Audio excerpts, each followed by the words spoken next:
আগামীকাল মিষ্টিদের বাড়ি কালীপুজো, তাই একদিন আগেই চলে এসেছি। এসে তো দেখি প্যান্ডেল হয়ে গেছে, এসেই বসে গেছি নাড়ু করতে। বেশ অনেকটা নাড়ু হবে আগের দিন, তাই কিছুটা করে আগিয়ে রাখা হচ্ছে। তিলের নাড়ু বানানো হবে, এই জন্য তিলটা আগে শুকনো খোলায় বেশ ভালো করে ভেজে একটা পাত্রে নামিয়ে রাখলাম। এরপর চিড়েটাও ভালো করে ভেজে একটা পাত্রে নামিয়ে রাখলাম।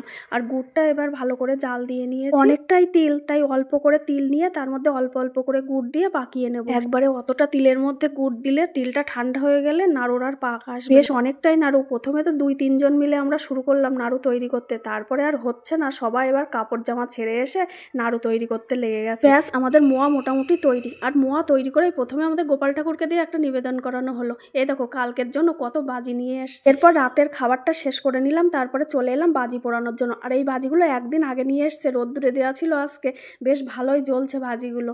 আর দেখো সবাই বাজি পোড়াতে ভালোবাসে। আর এই দেখো বাচ্চাগুলোও লেগে গেছে। আর আমাদের পুচকাটা কিন্তু এখনো ঘুমায়নি।